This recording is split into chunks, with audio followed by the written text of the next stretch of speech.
तुम्हें नहीं पता लुक्स मैक्स स्टार्ट कहाँ से करनी है, अपने फेस को ट्रांसफॉर्म कैसे करना है। तो इस वीडियो के अंदर मैं तुम्हें A to Z बताने वाला हूँ कि तुम्हें वो क्या क्या चीजें करनी है टू इम्प्रूव योर फेस। सबसे पहली चीज है एनालाइज योर फेस। देखो कि तुम्हारे फेस में प्रॉब्लम क्या है। क्या तुम्हारे फेस में ज्यादा पिंपल्स है, तुम्हारी स्किन क्वालिटी बेकार है, तुम्हारे हेयर्स खराब है, क्या वो ऐसी चीज है जो कि तुम्हारे लुक्स को डाउन कर रही है। तुम्हें उस चीज को नोट करना है और अपने फेस को इम्प्रूव करना है, क्योंकि जब तुम्हें प्रॉब्लम पता चलेगा तभी जाकर तुम सॉल्यूशन रेडी करोगे। अदरवाइज तुम हमेशा कंफ्यूज रहोगे कि तुम्हें इम्प्रूव क्या करना है। अपने फेस को एनालाइज करना है और उस चीज को फाइंड आउट करना है कि क्या वो चीज है जो कि तुम्हारे लुक्स को डाउन कर रही है। ना तुम्हें ऐसी चीजों को नोट नहीं करना है कि तुम्हारे नोज थोड़ा सा ऐसे टेढ़ा है या फिर तुम्हारे यहाँ पर तिल है। ऐसी चीजों को नोट नहीं करना है, बिकॉज इन्हें तुम चेंज नहीं कर सकते हो। ये तुम्हें बाय जेनेटिक्स मिले हैं। तुम्हें ऐसी चीजों को नोट करना है जिन्हें तुम चेंज कर सकते हो। जैसे कि मैंने पहले कहा था कि पिंपल्स, या फिर हो सकता है तुम्हारी आईब्रोज ऐसे जुड़ी हुई हो, दैट्स वाई तुम काफी अजीब दिखते हो। तो उस चीज को तुम्हें नोट करना है जिन्हें तुम चेंज कर सकते हो। ना तुम्हारे फेस को एनालाइज करने के बाद तुम्हारे लिए काफी इजी हो जाएगा अपने फेस को इम्प्रूव करना। ना ये तो पहला स्टेप था कि तुम्हें अपने फेस को एनालाइज करना है। ना तुम्हारे फेस की ऐसी क्या चीजें हैं जिन्हें तुम्हें इम्प्रूव करना है। सबसे पहला है तुम्हारे हेयर्स। तुम्हें एक हेयर स्टाइल फाइंड करना है तुम्हारे फेस के अकॉर्डिंग। इसके लिए मैंने एक प्रॉपर वीडियो बना रखी है, तुम चाहो तो जाकर देख सकते हो। बट तुम्हें एक ऐसे हेयर स्टाइल को रखना है जो तुम पे सूट करे। तुम्हें किसी मॉडल, सेलिब्रिटी या फिर किसी को भी देखकर कोई हेयर स्टाइल नहीं रखना है। तुम्हें वो हेयर स्टाइल रखना है जो तुम पे सूट करे। नाउ नेक्स्ट है स्किन केयर। तुम्हें एक बेसिक से स्किन केयर रूटीन से स्टक होना है।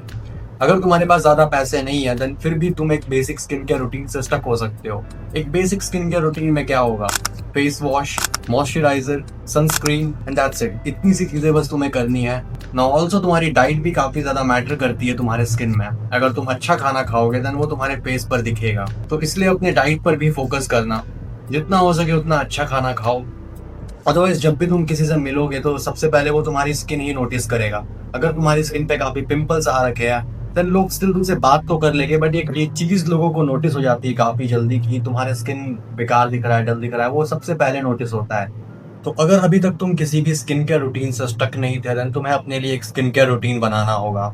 नाउ नेक्स्ट है तुम्हारे फेशियल हेयर्स। अगर तुम्हारी जॉ लाइन काफी रिसेस्ड हो रखी है, तुम्हारे पास और कोई ऑप्शन नहीं बचा, अब तुम्हारी एज भी हो चुकी है, म्यूइंग जैसी चीजें तुम्हें उतना इफेक्ट नहीं देगी जितना एक टीनेजर को देगी, तो तुम्हारे पास जो ऑप्शन बचता है वो है कि तुम अपने फेशियल हेयर को अच्छे से ग्रूम करो एंड अपने इस रिसेस्ड जॉ लाइन को छुपा दो। एंड इसमें कोई बुराई नहीं है। अगर तुम्हारी अच्छी बियर्ड आती है देन तुम इसे रख सकते हो, और उनकी जिनकी बहुत गंदी बियर्ड आती है तुम्हें अपने फेस को सिंपली शेव कर लेना है, क्योंकि वो काफी घटिया दिखता है अगर तुम्हारी पैची बियर्ड आती है तो। और नेक्स्ट है तुम्हारा आई एरिया। तुम्हें अपने आई एरिया की केयर करनी है। तुम्हें ध्यान देना है कि वहां पर डार्क सर्कल्स ना आए, तुम्हारा आंख पफी ना लगे, और इसके लिए तुम टाइम पे सो सकते हो फॉर डार्क सर्कल्स। अगर तुम्हारी आईज काफी ज्यादा पफी लगती है तो अपनी आंखों को आईज से सेक सकते हो। ये भी काफी ज्यादा इंप्रूव करता है तुम्हारी आंखों को शार्पर दिखाने में। अगर तुम्हारी आई एरिया काफी ज्यादा बेकार हो रखी है, तुम्हें दिख रहा है कि यहाँ पर डार्क सर्कल्स आ रहे हैं, देन तुम्हें उस पर ध्यान देना चाहिए। बिकॉज अगर तुम किसी भी इंसान को इमेजिन करो जिसके ऐसे डार्क सर्कल्स आ रखे हैं, वो काफी ज्यादा अजीब दिखेगा। एंड डार्क सर्कल्स मोस्टली इसलिए आते हैं क्योंकि तुम रात रात भर जागते हो। तो अगर तुम्हें डार्क सर्कल्स है देन अपने स्लीप को फिक्स करो एंड ओवर द टाइम ये भी फिक्स हो जाएगा। लिप्स, मोस्ट ऑफ द बंदे लिप्स को इग्नोर करते हैं एंड दैट्स व्हाई उनका लिप्स काफी ज्यादा डिहाइड्रेटेड लगता है और वो दिखने में बिल्कुल भी सही नहीं लगता। तो अगर तुम्हारे लिप्स डिहाइड्रेटेड रहते हैं देन तुम्हें एक लिप बाम पे इन्वेस्ट करना है। वहां पर तुम्हें सिर्फ ऐसे ही वैसलीन लगा के नहीं छोड़ देना है। आई मीन तुम लगा सकते हो अगर तुम्हारे पास पैसे नहीं है तो, बट अगर तुम इन्वेस्ट कर सकते हो देन तुम एक प्रॉपर लिप बाम पे इन्वेस्ट करो। क्योंकि मैंने भी लिप बाम पे इन्वेस्ट किया था एंड उसके रिजल्ट्स काफी ज्यादा अच्छे रहते हैं अगर तुम उसे लिमिट में लगाओ तो। मैंने एक कलर वाला लिप बाम ऑर्डर किया था। अगर तुम चाहो तो तुम भी एक कलर लिप बाम ले सकते हो, बट अच्छे ब्रांड का लेना। लिप बाम ले रहे हो तो उसे काफी कम क्वांटिटी में लगाना, वरना ऐसा लगेगा कि तुमने लिपस्टिक लगा रखा है। तो इन सब चीजों का ध्यान रखना जब भी तुम लिप बाम को यूज कर रहे हो। Eat and your smile. अगर तुम्हारे दांत काफी ज्यादा पीले हैं तो तुम काफी ज्यादा क्रीपी वे में हंसते हो, देन वो लोगों को बिल्कुल ही अजीब लगने वाला है। तो सबसे पहले तो तुम्हें अपने दांतों को क्लीन करना है। पीले दांतों को हटाना उतना हार्ड नहीं है, तुम्हें बस 2 टाइम ब्रश करना है। तुम्हें अपने दांतों का ख्याल रखना है, तुम्हारे दांत अपने आप व्हाइट हो जाएंगे। बट अगर तुम्हारे दांतों में कोई प्रॉब्लम हो रखी है देन ऑफ कोर्स तुम्हें डॉक्टर को दिखाना है। बट मोस्ट ऑफ द बंदे अपने दांतों को सही से साफ नहीं करते, दैट्स व्हाई उनके दांत पीले हो जाते हैं। तो तुम्हें अपने दांतों को हमेशा क्लीन रखना है। एंड अबाउट स्माइल, तुम्हें प्रैक्टिस करना है एक नेचुरल स्माइल देना एंड क्रीप की तरह लोगों पे नहीं हंसना है। अगर तुम ऐसे हंसोगे तो लोग डर जाएंगे। तो तुम्हें एक नेचुरल स्माइल आईने के अंदर प्रैक्टिस करनी है, जिसे तुम अगर डेली 3-4 मिनट भी करोगे तो तुम सीख जाओगे। इमेजिन तुम काफी ज्यादा अच्छे दिखते हो, तुमने स्माइल किया, तुम्हारे दांत पूरी तरह से पीले, ऊपर से तुम काफी क्रीप की तरह स्माइल करते हो, तुम्हें स्माइल करना तक नहीं आता, तो वो काफी अजीब लगेगा। तो इसे फिक्स करना भी काफी ज्यादा इंपॉर्टेंट है। तो होपफुली तुम समझ चुके हो कि क्यों तुम्हें अपने टीथ एंड स्माइल को फिक्स करना है। बॉडी फैट, अगर इस टाइम पे तुम मोटे हो देन कोई भी नहीं बता सकता कि तुम कितने अच्छे दिखते हो मेरे भाई। अगर तुम इस टाइम पे मोटे हो then just lose your weight and तुम देखोगे कि तुम्हारा पूरा अपीयरेंस ही चेंज हो गया। ऐसा लगता है बंदा ही बदल गया है, क्योंकि कोई नहीं बता सकता। इवन तो तुम खुद भी प्रिडिक्ट नहीं कर सकते कि तुम कैसे दिखने वाले हो। तुम पतले हो then gain some muscle mass, तुम्हारा भी अपीयरेंस चेंज हो जाएगा। बॉडी वेट बढ़ना या घटना तुम्हारे पूरे लुक्स को चेंज कर सकता है। तो तुम्हें अपने बॉडी वेट का भी काफी ज्यादा ध्यान रखना होगा। इतना तो पता ही होगा कि वेट गेन और लूज करने के लिए क्या करना होता है। अगर तुम्हें वेट गेन करना है देन तुम्हें ज्यादा कैलोरीज खाने हैं, और अगर तुम्हें वेट लूज करना है देन तुम्हें कम कैलोरीज खाना है। ऑफ कोर्स तुम्हें इन सबके साथ जिम भी जाना होगा ताकि तुम अपने बॉडी के अंदर मसल को गेन कर सको। और अगर तुम जिम नहीं जा सकते then you can do home workout. तुम्हारा पोस्चर, चाहे तुम दिखने में कितने भी अच्छे हो, तुम्हारे पास ब्लू कलर की आईज है, तुम्हारे कर्ली हेयर्स है, तुम 6 फीट के हो, बट अगर तुम ऐसे झुक के चलते हो ना then you will look shit मेरे भाई।